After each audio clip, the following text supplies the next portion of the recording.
everybody here, and we're going to kick right off and talk about some things, get down to the mechanics of some of the things that's going to help you to get Bible studies.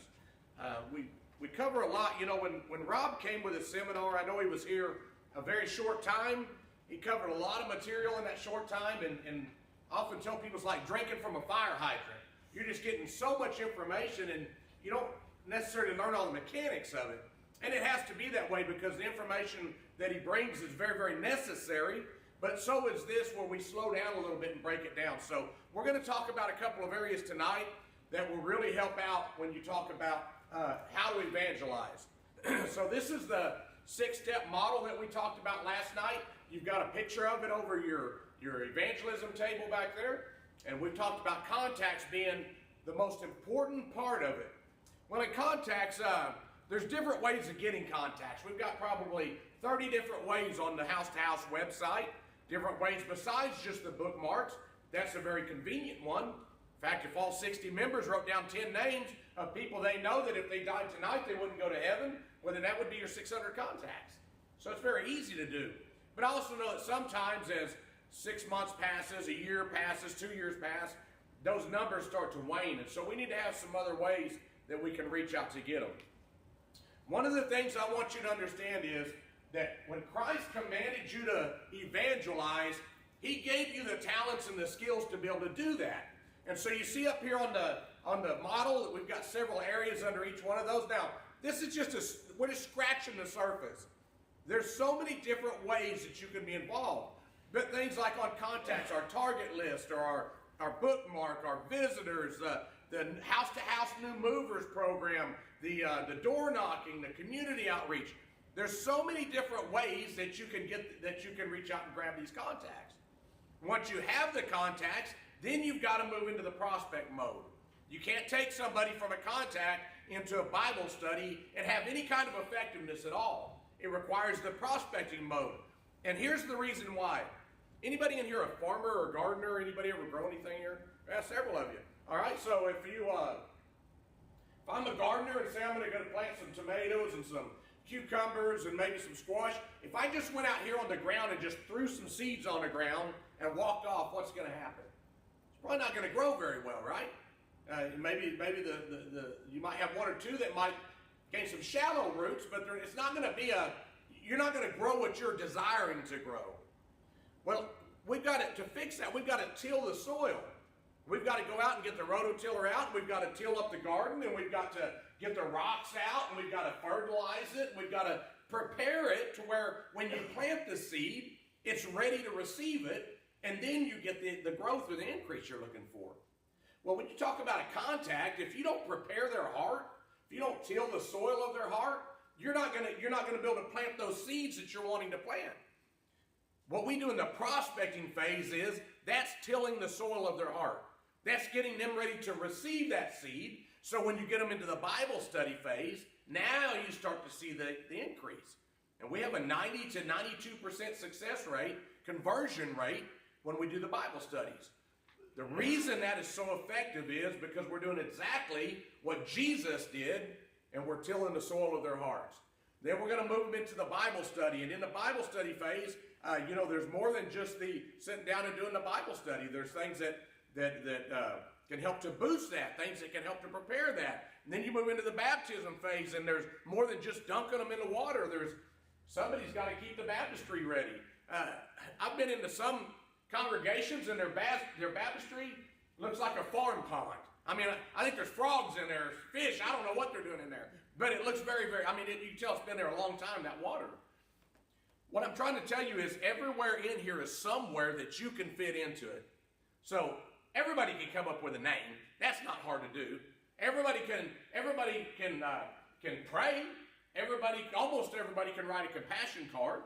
Maybe your place where you fit in at is being able to keep the baptistry up and ready and ready at all times for baptism.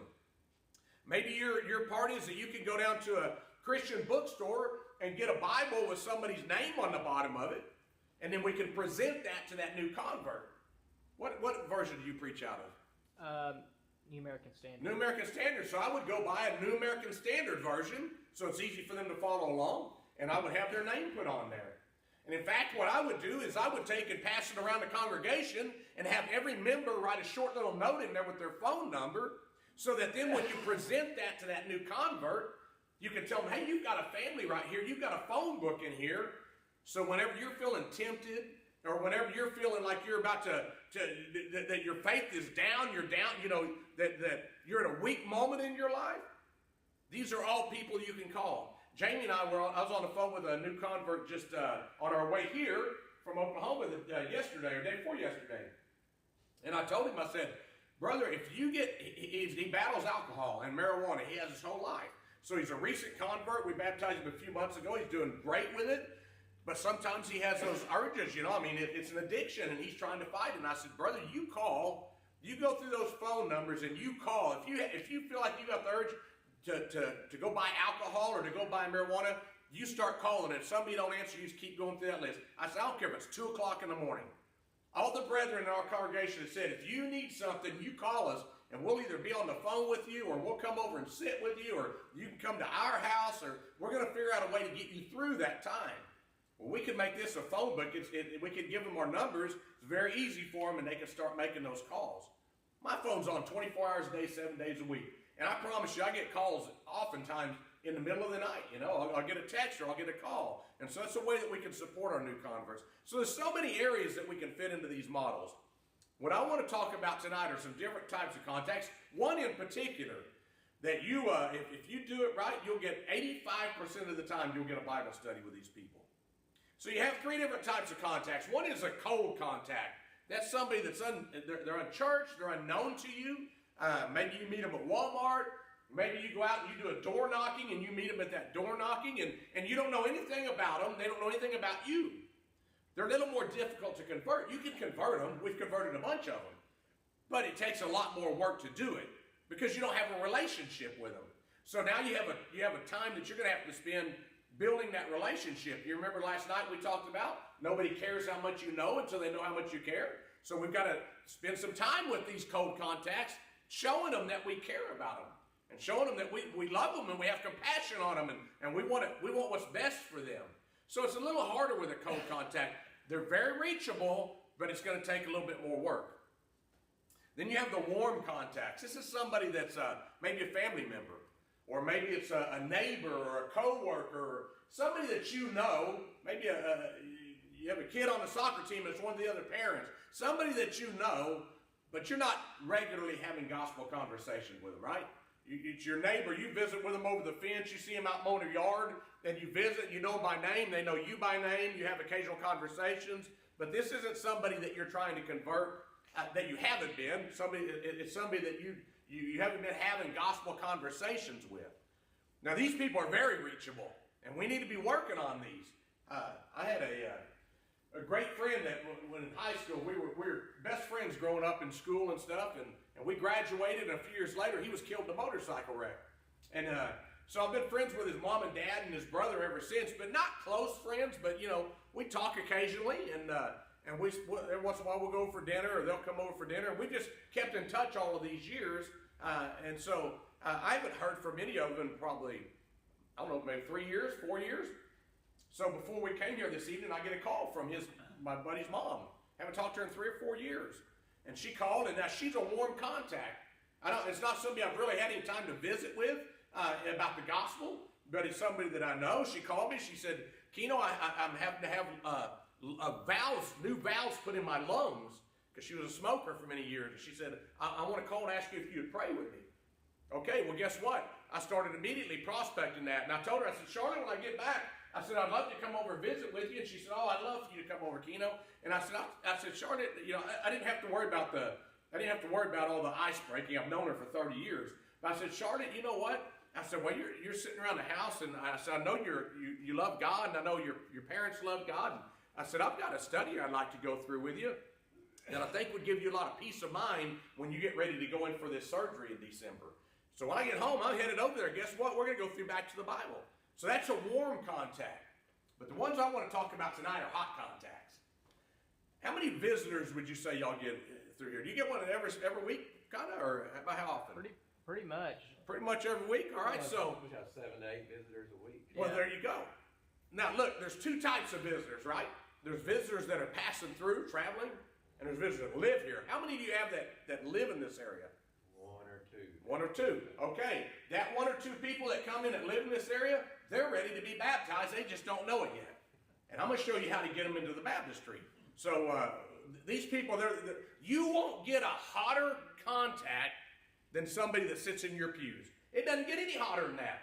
They're here. They want to know what's going on, or they wouldn't be here.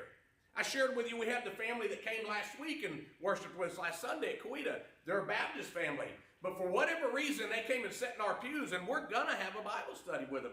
They don't know it yet, but they're going on our on our target list, and I'm going to stay after them until we get a Bible study. That is a hot contact.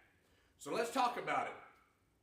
What do you think? We surveyed 1,500 people that travel, that visit other congregations. What do you think most visitors want more than anything else when they come into a church building they're visiting? What's the number one thing they want to do? Sit down. Sit down. That's it. They want to sit down. They don't want Gabby gossip mauling them at the door, asking them everything that's ever happened in their life. They don't want to be patted down and somebody calling the FBI terror watch list to check, see if they have anything on. They don't want somebody that's, my mom, I love my mom to death, obviously. But my mom will catch a visitor at the door, and she'll talk about everything that's happened in her life since December the 6th of 1951 when she was born. They don't want that. They want to sit down. And so we've had to retrain our congregation. You know, you want to be friendly when somebody comes in, but you want to let them sit down. That's what they're after. So how are we going, what kind of greetings are we going to give them? Well, there's the cold shoulder. We don't want to do that. We don't want, they come in the door and no one speaks to them. You guys, you don't even have that in you. I can already tell that. But Jamie and I have been in some congregations around the country that are like this. In fact, we went in a congregation in Arkansas one time. Not one soul spoke to us when we went in there. I wasn't there to speak. We were just traveling. We were just passing through. Not one soul spoke to us. I went into a congregation in Missouri to do a seminar, and there was only about 3 people that spoke to us. One of them was the deacon that called and asked us to come. Bless his heart. He's working hard. He's doing everything he can to evangelize in that area. But he has no support from his elders. He has no support from his preacher. He has no support from the members. There was one elder, the preacher, and that one deacon and his wife. That's all that talked to us the whole time we were there. We go into a lunch, and they had a potluck lunch after services. We go in there and sit down like nobody's talking. Like no one's even talking to each other. This is the coldest place I've ever seen. And when we got done that afternoon and we got ready to leave, everybody split. And there wasn't, how everybody last night hung out here for an hour visiting? No. I mean, like within 2 minutes, that parking lot was empty, except for that deacon and his wife. And Jamie and I walked out to our car, and I took my suit coat off, and I hung it up in the back of the car, and I shut the door and started getting in. I looked up. There was nobody. We were the last ones to pull out of the parking lot. Nobody, hey, great to meet you. Thanks for coming. None of that stuff. That is not the way that we want to be in a church. We don't want to have the cold shoulder. That's a horrible way to be. I've only ran into that 3 or 4 times in all the places that we've been. Maybe 3 or 4 times. Most congregations are not that way. Some people are socially awkward, Some people, they just give them the casual nod, If you're, what's your name again? John. Okay, so John's here. He's visiting, and I'm just going to come on and go, so. That's the way sometimes we do, right? We don't know what to say, so we're not going to say anything. We just give a casual nod, but I don't want to get into a conversation because I don't like to visit with people. I don't know why some time ago, I don't even know when it is, but sometime the Church of Christ got it in our minds that we're supposed to be independent of anybody. And COVID didn't help that out. COVID was actually really bad for that because we all holed up in our houses and all of a sudden there's no visiting. But the scriptures don't speak of independence. The scriptures speak of Christians that are interdependent. We need each other. Why do you think social media just took off like skyrocketed during COVID? Because people need each other. You can see it in the book of Genesis when God created Eve for Adam so that it's not good for man to be alone. And so we need to have those relationships. We need to be able to visit. Now, some people go overboard. Some people, a visitor will come in, and they can get there 30 minutes early, and they'll talk to them until the services have already started, And as soon as it's over with, they're back on them again. And an hour later, when everybody's left, this poor visitor is still holed up with this one member that just, yeah, and just keeps on going. And we don't want to be overboard like that. They don't need to know everything that's happened in our entire life. What we want to do is just a good Christian greeting. So when we talk about, we're going to talk about a couple of types of people that we need. But first, I want to say this. If you're not a pew greeter, and if you're not a door greeter, here's what I want you to do when a visitor comes in. I want you to say, hey, great to have you. Thanks for coming. My name's Keno, and what's your name? So-and-so. Great to have you. And that's it. Be friendly with them, but let them sit down. Just let them go in and sit down. And the reason we want to do that is because you're going to have some members that are trained how to handle them. And they have a mission, and that mission is to get their contact information. And you need to let them do it. Do y'all have these pew greeters and door greeter teams? Do you practice them like this? We just have a visitor greeter right now without the door. Gotcha. No designated door or pew greeter. Okay, well, this may be familiar to you, but I'm going to run down in case it's not, because I want you to get these people into Bible studies. So, hey, Spencer, why don't you come sit right here?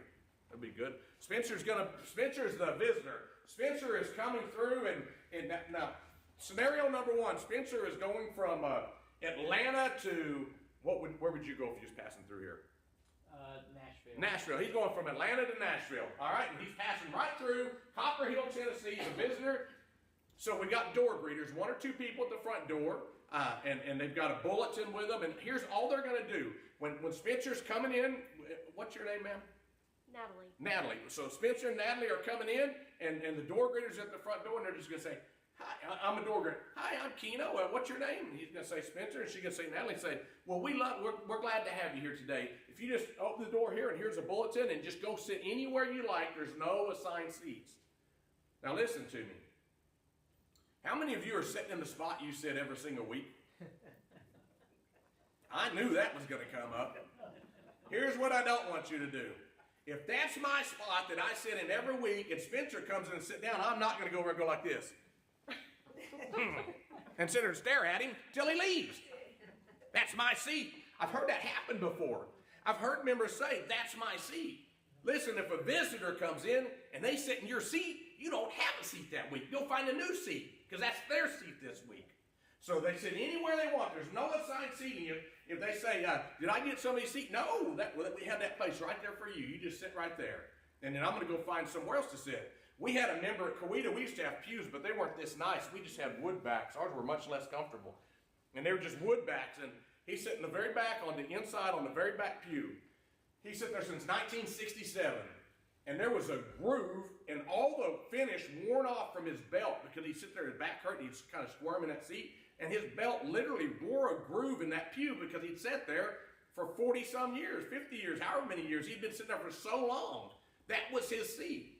But when we have visitors come in, we're going to let them sit wherever they want to sit. So I'm a door greeter. All I'm going to do is welcome them. I'm going to hand them a bulletin or whatever you give out, and I'm just going to show them where the auditorium is. It's very easy in this building.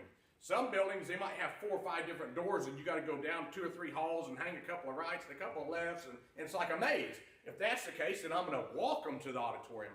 But here, you're just like our building at Coweta, just like this. You just open the door, and right in there is the auditorium, and you just sit wherever you'd like to sit and let them go sit down. All right, so now I'm a pew greeter. So I'm going to come up to, now here's the other thing. If Spencer's sitting there, then everybody needs to leave this seat open for the pew greeter. This is the pew greeter seat. So if I'm the pew greeter, and I normally sit there, which is exactly where we always sit at our home congregation, but today I'm going to sit over here in this pew because I'm going to sit in front of him. So I'm going to come up to him. He's sitting there, and I notice he's new. Hey, how you doing? Good, man. How are you? Good. I'm Keno. What's your name? I'm Spencer. Well, Spencer, are you new to this area? You're just passing through? Just passing through. Well, it's great to have you. We hope you have a good, enjoy the service. That ain't who I'm looking for. Now, I'm going to be nice to him. I'm not going to boo him out or tell him to leave. I'm glad he's here, but that's not who I'm looking for. Because he's going from Atlanta to Nashville. How in the world am I going to do an evangelism with him? Now, I'm going to visit a little bit more. Maybe I find out he's not a member of the church. Maybe I ask him, Spencer, are you familiar with the Church of Christ? I'm not. I just saw it on the side and thought I'd stop in. Okay, now I'm going to find out if he's moving to Nashville maybe or something. I'm going to get his information and I'm going to let them know he's coming. I want them to be able to do that job up there. I'm just going to get a little bit of information about him. Okay, so now we come in and same thing, but now Spencer has just moved in. He's just built a house right behind the fireworks stand that comes up as the Ocoee Street Church of Christ when you're passing through on your GPS.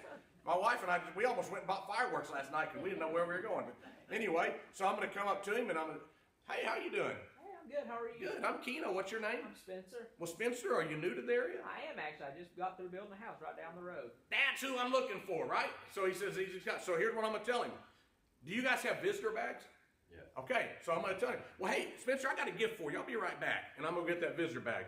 Now, here's what I want. Well, I'm going to get to this part in a minute. Just hold it right there. We'll come back to it. So I got the visitor bag. I'm coming back. What's in the visitor bag?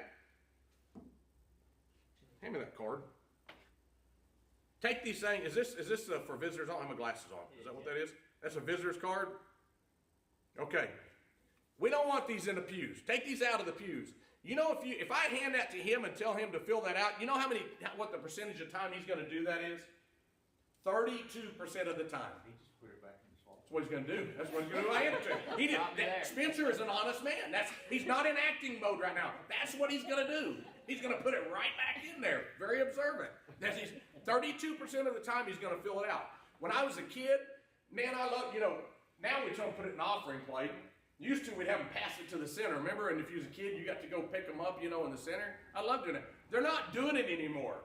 In the 1970s, they were doing it. They're not doing it now. So 32% of the time. So here's what I'm going to do. Hand me the cards again. I'm not even going to use this one. I could use this one, but you've got some contact cards, right, in your supplies. I'm going to use the contact cards. So I'm going to have those contact cards, one of those cards, in the visitor bag. And so I'm going to come back up and I'm going to say, Spencer, here's a gift we'd just like to give you, and it's got some whatever you put in it, and he's going to be a preacher. And I'm going to say, Spencer, we're a card-sending congregation. Can I get your name and your wife's name and your mailing address so we can send you some cards? It's that easy. You know how many times he's going to do that, what the percentage is? 99.9% of the time. Unless he is an axe murderer that's wanted by the local police, he's going to give me his name and information. He does it every time because I just gave him a gift. How rude would it be for him to tell me, no, I'm not giving you this. Give me that gift back. No, I wouldn't do that.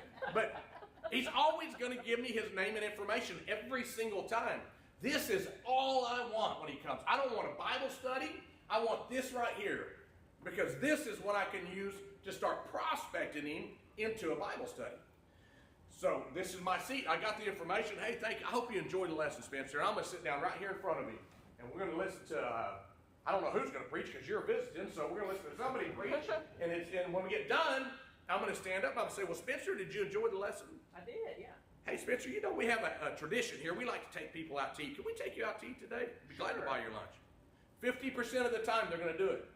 50% of the time, they're going to tell you, no, I got something going. I appreciate the offer. But it doesn't matter because this is all you wanted was this contact information.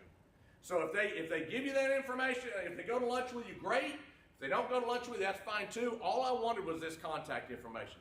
Now, if Spencer comes back next week, he's fair game. I mean, y'all can visit with him. You can hem him up and talk to him. You can do whatever you want if he comes back next week. But week number 1, that's the Pew Greeters week, and we got to let them do their job. We're going to train them like Navy SEALs. We're going to have mock trials like that. We're going to role play. We're going to do it so often that when somebody comes through that door, they never even have to think about what they're doing. Automatic, bam. It's my week to be a Pew Greeter, bam. You need, for a congregation this size, you need 2 teams. If you get usually 2 or 3 people, 4 people, you want about 2 or 3 teams, to handle the visitors when they come in. Because you're going to greet them all, but most of them are passing through, so you don't have to sit right there in front of them if they're passing through. You're looking for the ones that live in this area that you can affect with evangelism. And so I'm going to grab his information, and we're going to go to lunch. Now, when we go to lunch, I need to get to know him better. How am I going to do that? There's 3 introductory questions. If you got a pen or paper, write these down. You're going to want to have these. Let me speed up and catch up with my deal here. That's that contact card that I was talking about. That's the one. You don't have to fill out all the information on it, but you at least want to get their name and address, and if you can, get a phone number, maybe an email. You want to have a way to reach back out to them. Because after you mail those, what I'm going to do, when I get his information, that afternoon it's going on a prospect list, and it's going into our compassion cards. And that night we're going to fill out compassion cards for him.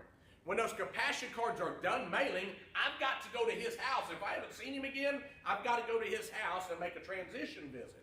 And I'm going to go up and knock on the door, and I'm just going to say, hey, Spencer, man, I was in the area, and I knew you lived in this area, so I wanted to swing by and say hi, see how you're doing. You know, we enjoyed you, you know, having lunch with you, enjoyed you coming out to services a few weeks ago, and just wanted to stop and see how you're doing. And I'm just going to start building that relationship with him. So I'm taking, here's the prospect list. Now, do you guys fill this out currently? Does anybody know? Y'all look familiar? We changed it up a little bit. Okay, you got something similar to it, yeah. I always tell people if you're using this to change that, don't put prospect list. We put that on there so you know what it is. But go in there and alter it, put card or love or community. We call ours Love Our Neighbor list. That's perfect. I love that. So you got your list. So you need to, you know, you got your people that you know, you've asked them who knows somebody that's got cancer, who knows somebody that's sick or lost a loved one, and their names are going on these contact cards. So if I ask that, if I say, who in here knows somebody in this area that's battling cancer, and 4 or 5 people raise their hand, then I'm going to give them these contact cards, and I'm going to say, hey, I need their name and address tonight if you can get it. But if not, at least by Wednesday, I need this because next week we need to fill out compassion cards. So Wednesday night, they bring these cards in, they hand it back to me. I'm putting them on that prospect list, you know, your version of that prospect list. I'm going to skip a couple of spots, and I'm going to go down toward the bottom, and I'm going to put their name on there and their information. I'm going to check multiple cards because we're sending multiple cards. We'll go more into this here in a few days, or tomorrow probably. But I'm going to check multiple cards, and then we're going to mail those cards out. I'm going to leave these first 2 or 3 blanks open because that's what I want to put the visitors on. So Sunday morning, I'm not going to have this filled out yet until Sunday afternoon. Sunday morning, I'm going to take all the visitors' cards and I'm going to put them on this prospect list, and we're going to start mailing them cards. If we have somebody that has cancer, if we have somebody that lost a loved one, we'll move them down the list a little bit, and we're going to put the visitors at the top. We're going to keep praying for those other people. But we may need to postpone their cards just for a few days so we can get on this visitor, because this visitor came here for a reason, and they're ready to get baptized. We just got to get them in a study and show them that.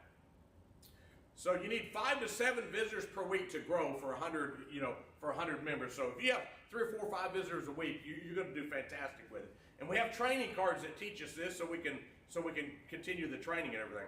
All right, appreciate you, brother. You did a good job. Great actor. So I'm going to take him to lunch, and I'm going to ask him 3 questions. I want you to write these questions down. Question number 1, where are you from? Where are you from? These are introductory questions. We want to figure out how we're going to break that ice, how we're going to start tilling the soil. This is how we're going to do it. Where are you from? Spencer, where are you from? You from this area? You grow up here? And I'm just going to start talking to him, finding out. Anybody not grow up here? Where'd you grow up at? Chattanooga. So I'm going to start talking to him all about Chattanooga, and I'm going to ask him questions about Chattanooga. I'm going to ask him where they're from. I don't care where. Sometimes you'll spend the entire meal and you'll never get past that question. People will tell you, you know, where they're from and about growing up and things that took place when they were growing up and the way times have changed, and you're going to get into a long conversation, but what you're doing is you're breaking the ice and you're starting to build that relationship.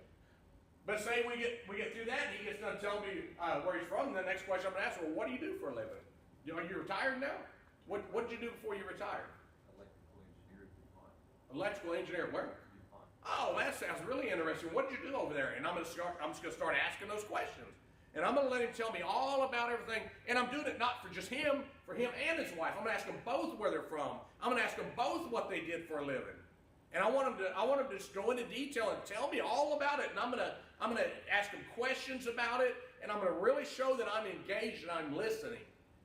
The worst thing you could do is ask somebody a question and then tune them out because you're thinking about what's going on at home and you don't even hear what they're saying. I'm going to be making eye contact with them. And I'm going to show them I'm engaged. I want to know what you have to say. I'm genuinely interested in where you're from and what you do for a living. And then we get to those questions. Question number 3, I'm going to say, what do you like to do for fun? What kind of hobbies do you have? You know, maybe it's fishing. Maybe it's hunting. Maybe it's whitewater rafting on the river out here. Maybe whatever it is. I want to know what their hobbies are. And they'll talk about it for 30, 40 minutes to an hour. They'll talk about it. Jamie and I had a couple into our house We knew them a little bit, not real well. They came to visit because we had recently baptized their son, so they came with him to services. He invited them to come, and they came, and we asked them if they'd like to go to lunch. Well, they couldn't. They had something going on that week. So I said, well, I'll tell you what, why don't you guys come out to the house Thursday night, and we'll have some dinner, and we'll visit. Now, I would only do that for people that I kind of knew, right? If I've never met somebody before, I'm not going to invite them to my house because they're going to think I'm a serial killer, and they're not going to come. So I'm not going to invite them to my house. I'm going to invite them out to a restaurant. When this visitor comes in, Spencer comes in, he's visiting, and I ask him afterward, hey, can we buy your lunch? I'm not going to ask him to come to my house because he may not want to come to my house. This isn't the 1950s anymore. This is 2025, and they don't know who you are. And frankly, you don't know who they are. So we're going to go to a restaurant and get to know each other better in a public place. But then we may visit, we may go through these questions, and then we get done, and I'm going to say, well, Spencer and Natalie, I really enjoyed the visit. You guys want to come out to the house Friday night? We'll throw some burgers on the grill and continue to visit. Now I'm going to take them to my house. Or they may say, hey, why don't you come to our house? Jamie and I have gone to people's house. They invite us to their house, and we'll gladly go over there with them. And so, you're trying to break the ice and ask these introductory questions. When the time is right, you're going to ask the transitional questions, and I'll give those to you. We had this couple that I was telling you about. They came over. They were at services with their son. We didn't have to take them to a restaurant because we kind of knew them already. And so I just said, would you guys like to come over Thursday evening? And Jamie will make a great meal. I'm telling you, and I would say this if she wasn't here, I would still say, that's the best cook on the planet. And so I know whatever she makes, they're going to love. So I invited them over, and they came over. And when they come in the house, I don't let them sit in the living room. I said, no, don't sit in the living room. That's where company sits. Come over here and sit at the table, at the kitchen table. That's where family sits. I want them to feel like my family. So me and Brendan, we sit down, we start visiting, and Dawn goes into the kitchen. She asks Jamie, can I help you with anything? Listen, ladies, if the lady wants to help you, let them help. Just give them some little something to do. It makes them feel more at ease. They feel uncomfortable if they're sitting over there at the table with the men while you're working all over here getting stuff ready. So let them fill some glasses with ice or set the table or something. Just give them a little job to do. And so she's talking to Jamie, and while I'm in there asking Brendan these questions, Jamie's in there asking her these questions. And we're building a relationship with this couple, right? So we sit down and we eat, and Jamie made some great, just something easy in a crock pot. It's a very easy dinner to make. Ladies, you have a huge role in evangelism. And cooking meals is one of the most important things you can do. And I'm not just speaking as a chubby fella. I'm telling you, this is biblical. Jesus always ate with people. And you should do the same thing. When you have somebody into your house for Bible study, you need to eat with that person. Because people, they let their guard down around a kitchen table, right? So eat with that person. Bring them over to the house and feed them. So we're sitting there, and we end up eating the meal, and we're visiting throughout the meal, and we're getting to know each other better. And then we get in we're about 2 hours in, and I'm thinking this is Thursday night. It's already 8 or 8:30 at this time. But I'm just going to go for it because I feel very comfortable. When it's the right time to ask somebody for a Bible study, you'll know it. I'm just telling you, you'll know it. And if you've ever done Bible studies with people, you know when it's the right time. You know if you have a good enough relationship. Maybe it takes me 6 months before I build that relationship. And maybe I do it in one setting. But with them, I just knew it was the right time. So I asked these 3 transitional questions. I want you to write them down. I said, Brendan, when you guys come to service the other day, what did you think about the Coweta Church of Christ? We really enjoyed it. In fact, Dawn said she really loved hearing Scripture. She said normally at the place they worship, they don't get much Scripture in a sermon. And she said, I really enjoyed the older traditional feel where you just preached right out of the Bible. And so she was excited about that. So that's the first question. What did you think about the Ocoee Street Church of Christ, right? Here's question number 2. I asked Brendan, I said, well, Brendan, do you know much about the Coweta Church of Christ? You would ask the same thing. Do you know much about the Ocoee Street Church of Christ? And they're going to say no. Or maybe they do know. I don't know.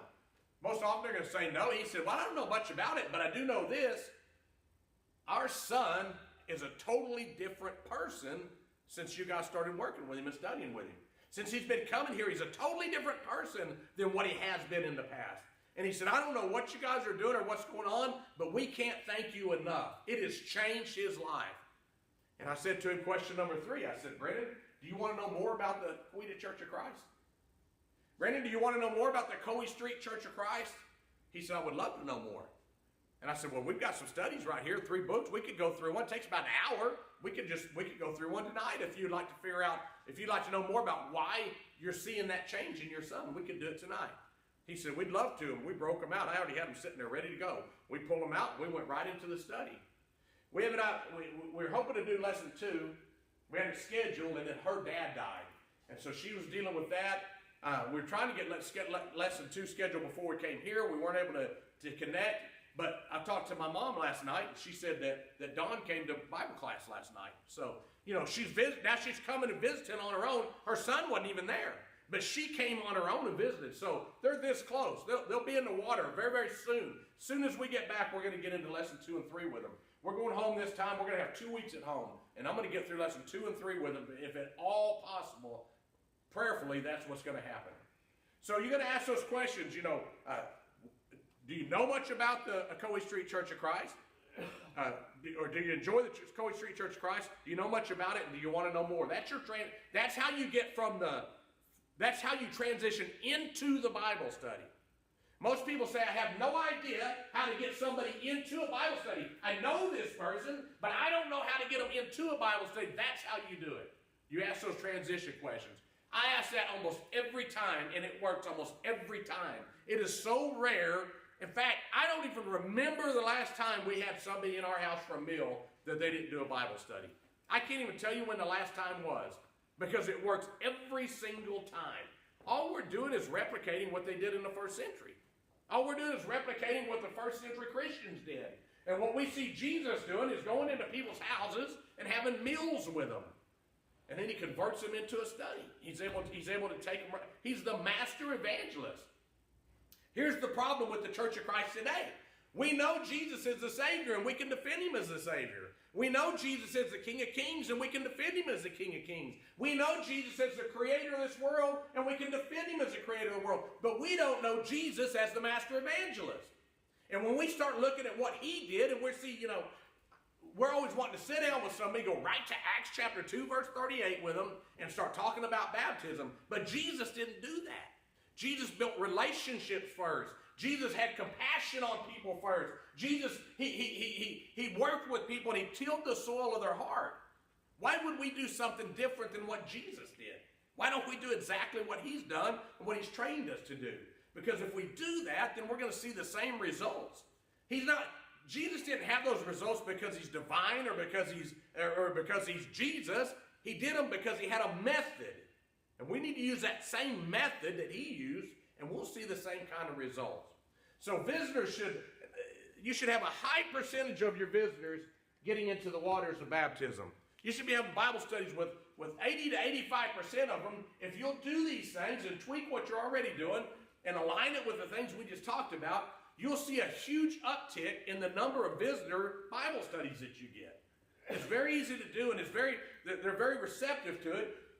If you'll do it that way, we've done all the trial and error. We've done it every different way you could think of, and we didn't see the same kind of success. And we said, you know what? Let's just do it like the first century Christians did it and see what happens. And all of a sudden, we're having all kinds of Bible studies. So that's how you handle visitors. They're very hot contact. It's very easy to get them into a Bible study. And if you'll do that, you'll see an increase in it. Let's take a few-minute break, and then we're going to come back in, and we're going to talk about door knocking and a few other ways that you can develop contacts and that you can get Bible studies. We'll take just a few minutes. Guys, there's drinks and snacks in the fellowship hall. If anybody wants some, we'll have some tomorrow night as well. So feel free to go grab some.